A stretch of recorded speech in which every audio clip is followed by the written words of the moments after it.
Imagine this scenario for a second. You are an ambitious aesthetic medicine practitioner. Right. You're highly skilled, and for the last, let's say, 18 months or so, you've just been pouring your life into something completely new. Like a real innovation. Exactly. Maybe it's a proprietary biorevitalization serum, one with a delivery system that you actually patented yourself. Ooh. Or maybe it's a high-tech skin scanning app for your patient. Or even a completely new neurocosmetic service protocol for your clinic. Yeah, the specific thing doesn't really matter as much as the massive effort behind it. You built it, you genuinely believe in it. Yeah. And it is just sitting right there on your desk. Or hidden away on your hard drive. Right. It's just sitting there. Yeah. Maybe you haven't launched it because you're waiting for it to be perfect. Or, honestly, worse, you did launch it and the response was just total silence. Which is a devastating place to be, you know, because you have the clinical excellence, you have the science, but the market just isn't mirroring that value back to you. It feels incredibly personal at that point. And the big question we really want to tackle today in this deep dive is just why? Why do objectively excellent clinical innovations fail to launch or fail to scale? It's a huge issue in the industry.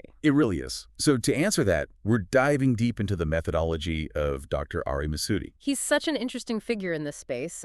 He's a former researcher in regenerative medicine who made a pretty hard pivot. He basically took that scientific rigor, you know, the way you would rigorously test a hypothesis in a lab, and he applied it to business strategy. Specifically for the beauty and aesthetic industry. Right. So he's not just some generic marketing guru. He is a scientist who is actively looking at market failure. And the source material we're breaking down today is essentially his masterclass on getting unstuck. And his central thesis is actually quite provocative. Yeah, he argues that most aesthetic doctors fail not because their product is bad, but because they're basically playing the wrong sport. They're taking the standard medical communications playbook and applying it to innovation marketing. Break that down for me a bit, because to a doctor, communicating about a product usually means showing the data, right? Right. In a medical context, yes. Like if I'm talking to a peer, I show the histology, I show the p-values, and they understand the context immediately. They are already bought into the premise of what we're discussing. They speak the language. Exactly. But innovation marketing is totally different.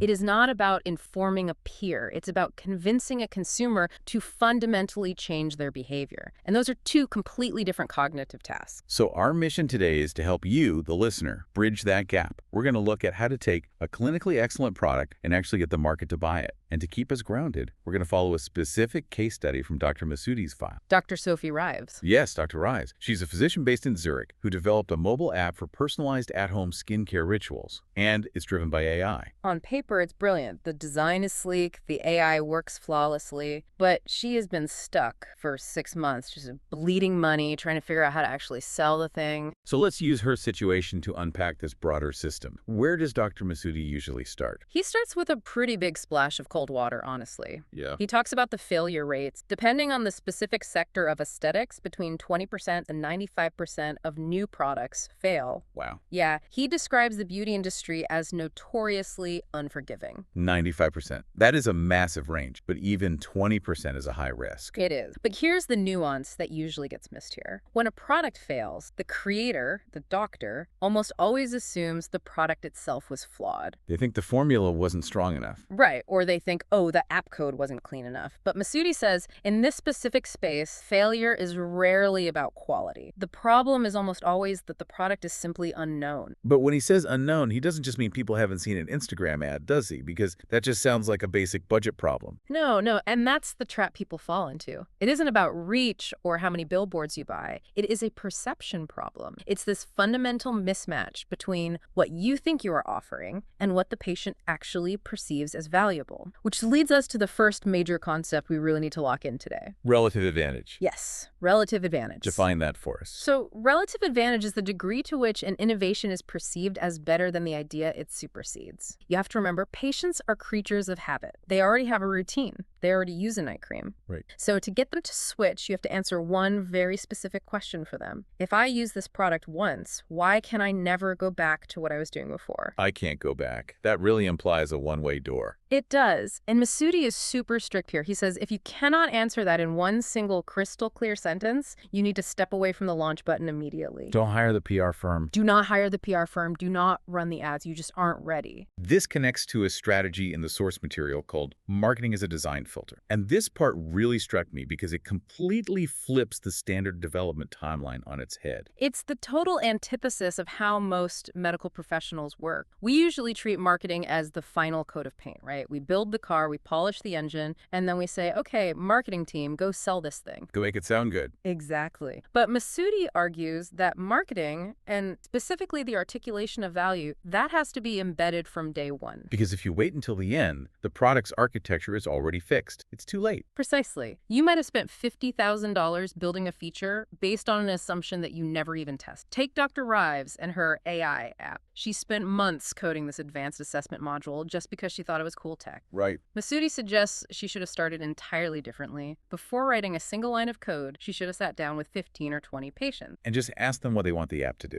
No, because patients are actually terrible at telling you what they want. You ask them about their struggles. You say, how do you manage skincare at home? What frustrates you? What stops you from being consistent?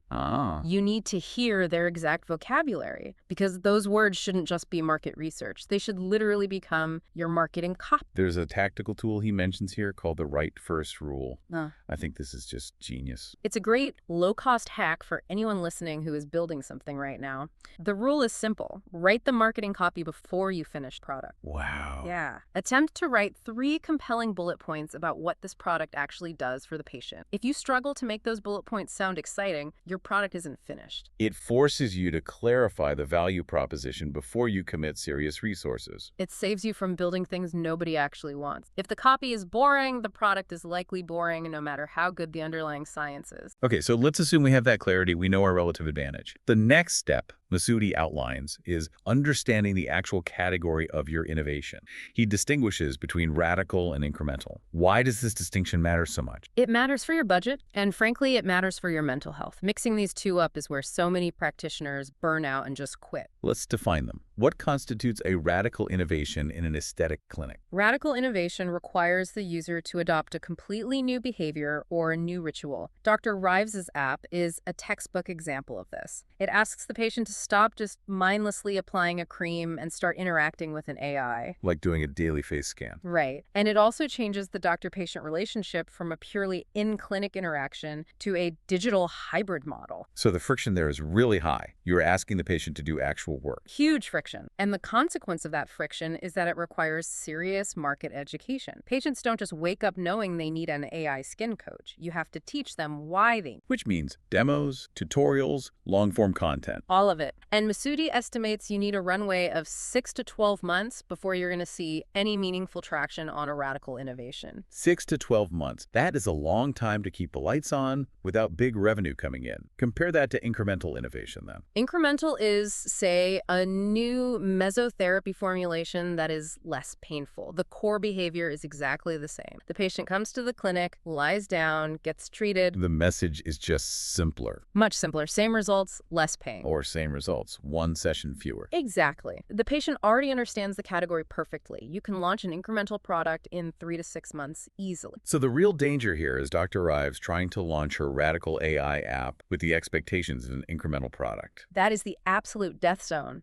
If she expects a return on investment in 3 months, she is going to pull the plug right when the market is just starting to learn about it. She'll think the product failed, but actually she just didn't budget for the education phase. Okay, let's move over to the patient's perspective. Even if you have the timeline right, Masudi outlines what he calls the 5 barriers to adoption. These are the mental walls a patient hits when they're considering something new. And it is so important to say here, patients aren't being irrational when they don't buy your product. They are actually acting logically based on these specific barriers. Let's walk through them one by one. Barrier number 1, insufficient perceived value. This is essentially the meh factor. The patient sees the product, but they don't see a sharp distinction from their current routine. The fix here is absolute specificity. You don't say, oh, it's better. You say, this serum is personalized to your hormonal cycle, not just your generic skin type. Right. Specificity creates the value. Barrier number 2, perceived risk. This comes in 2 flavors. You have financial risk, like, what if I waste €80 on this? And then functional risk, what if this actually breaks me out or makes me look worse? So how do you de-risk that for a patient who is on the fence? You have to shoulder the risk for them. Money-back guarantees, free trials, or freemium models for software. If you're asking them to try something completely new, you have to lower the stakes. You have to make it safe for them to say yes. Barrier number 3 is habit disruption. We touched on this slightly with the app, but it seems like a major one. It is a killer in the skincare world. Changing a daily routine is hard work. The countermeasure you need is minimum friction. For Dr. Rives, that app needs to onboard a user in under 60 seconds. Wow, under a minute. Under a minute, and maximum 3 screen taps to get to the actual value. If it feels like administrative work to use it, they just won't do it. That makes sense. Barrier number 4 is fascinating to me. Conflict with values or identity. This one is very specific to the intersection of technology and beauty. Some patients deeply, deeply value the human connection with their doctor. They might distrust algorithms for something as intimate as their own face. They feel like I want a doctor, not a robot, analyzing my skin. Exactly. So if you push the AI angle too hard, you might completely alienate them. You have to anchor the technology in the doctor's real-world expertise. So change the messaging. Right. The messaging shouldn't be the AI treats you. It should be built by Dr. Rives, refined by data. The AI is just the tool, but the doctor is the architect. That aligns perfectly with their identity as a patient under your care. And finally, we have barrier number 5, negative category image. Oh, another skincare app. I downloaded 3 of those last year and they were all garbage. Right, you become guilty by association. So you have to distance yourself from the category entirely. Don't call it an app. Call it a digital consultation program. You have to change the frame so you aren't compared to the junk they deleted off their phone last month. Words really do matter here. It isn't just semantics, it's fundamental positioning. Now, assuming we have cleared these 5 barriers, the patient is interested. Masudi talks about the adoption journey. It's a 6-stage process, but he highlights 2 specific stages where products usually go to die: the decision stage and the confirmation stage. The decision stage is fairly obvious. That's the actual moment of purchase. To get them over that hump, you need a trusted recommender, which we'll discuss in a second when we look at influence. But the confirmation stage is the one that always gets neglected. This is after they've already bought it. This is about preventing buyer's remorse. It's about confirming they made the right choice so they actually continue to use it. If Dr. Rives' app just sits on their phone silently, they will eventually delete it. The product needs to provide progress indicators, like a notification saying, hey, look, your skin hydration is up 10% this week. You need that feedback loop. It's critical. If they don't see the win, they assume the product isn't working. Let's talk about who we are actually selling to, because I feel like a lot of innovators get seduced by the cool kids, the early adopters. The tech enthusiasts, they make up about 2.5% of the market. They love novelty. They will forgive your bugs because they just want to be first to try something. Which sounds great. They are great for validation. They'll pat you on the back, but they are terrible for revenue forecasting. Why terrible? Because they don't represent the real world at all. You cannot build a sustainable business model assuming everyone behaves like that first 2.5%. The real business is the early majority. That's the 34% chunk of the market. And they behave differently than the early adopters. Completely differently. They do not care about novelty. They only care about results. They are highly pragmatic. They need social proof. You use the early adopters to work out all your kinks, but you have to pivot your messaging for the majority to be much more practical. You need to say proven results, not revolutionary tech. This leads perfectly into the strategy of influence. I feel like every aesthetic practitioner today thinks they need to be an Instagram star to launch a product. They look at the big influencers with millions of followers and think, well, I need that. And Masudi says, stop. For medical aesthetics, Instagram is not the primary channel for deep influence. It is great for visibility, sure, but not necessarily for trust. So where does the real influence lie then? In the network of prescribers, dermatologists, other aesthetic doctors, pharmacists, these are your key opinion leaders, or KOLs. So for Dr. Reeves, instead of trying to get a massive beauty blogger to post a selfie with her app, she should be looking at her peers. Correct. But, and this is a huge key, she shouldn't just pay them for a post. The strategy is to identify 5 to 10 KOLs and give them exclusive early access. Ask them to test it for 3 weeks and provide brutal feedback. You're asking for critique, not promotion. Initially, yes. If they hate it, you learn something valuable. But if they love it, their endorsement is worth its weight in gold because it is authentic peer validation. And regarding social media, Masudi points out that micro-influencers, those with maybe 1,000 to 10,000 100,000 followers, they often outperform the huge macro accounts in this specific niche. Just because they're seen as peers? Exactly. In the science skincare space, a massive influencer looks like a paid billboard. A micro-influencer looks like a smart friend giving you advice. The engagement is higher, and the trust is way higher. That is actually a huge relief. You don't need a million followers, you just need the right 10 people talking about you. It is about depth of influence, not width.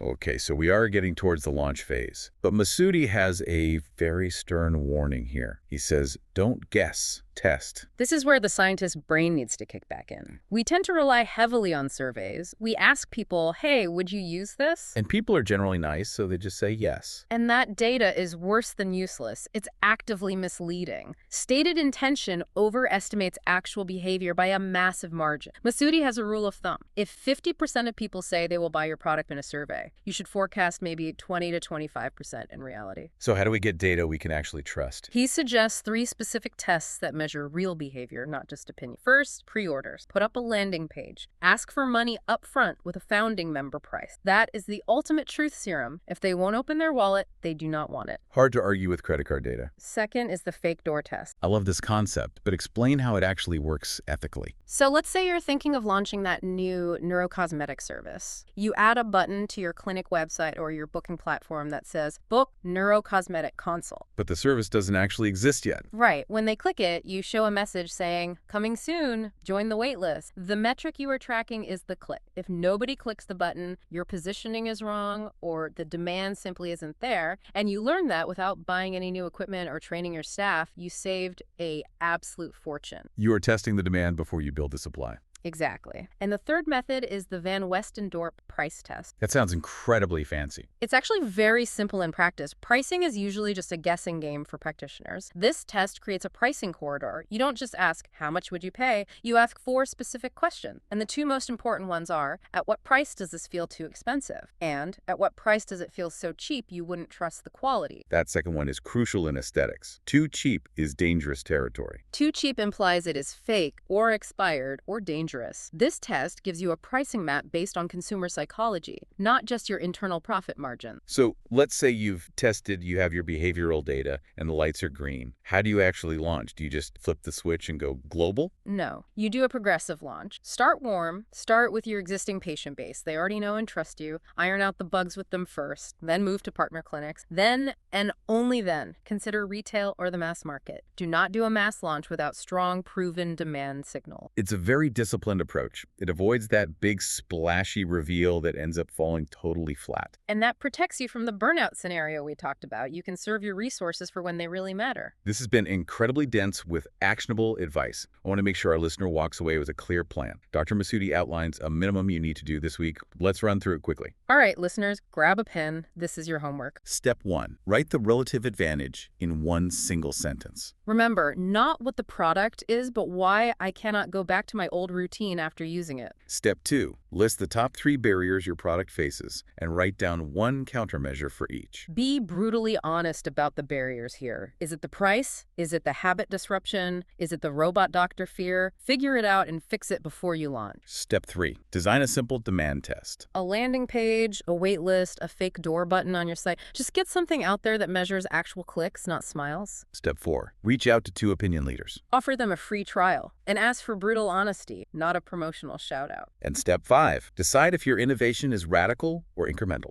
And set your timeline and budget accordingly. Do not expect radical results on an incremental timeline. It really puts the power back in the hands of the creator, doesn't it? It's not just about hoping people happen to like it. No, it's not. And that is the final insight from Dr. Masudi that I think is just so powerful. He says, innovation in aesthetic medicine is a serious competitive advantage, but the product alone doesn't create the market. You do. You create the market. That is an empowering way to look at it. It is. It means the success of your innovation isn't just luck. It's design. It's clear communication. It's having deep empathy for those barriers the patient is facing. I want to leave our listeners with a provocative thought to chew on. We talked about that right first rule earlier. If you are sitting there right now with a finished product, but you are struggling to write the marketing copy for it today, ask yourself, is the product actually finished? That is the million-dollar question right there. Thank you for unpacking this with us. It has been a truly fascinating deep dive. My pleasure entirely. And to our listener, good luck with that innovation. We will see you next time.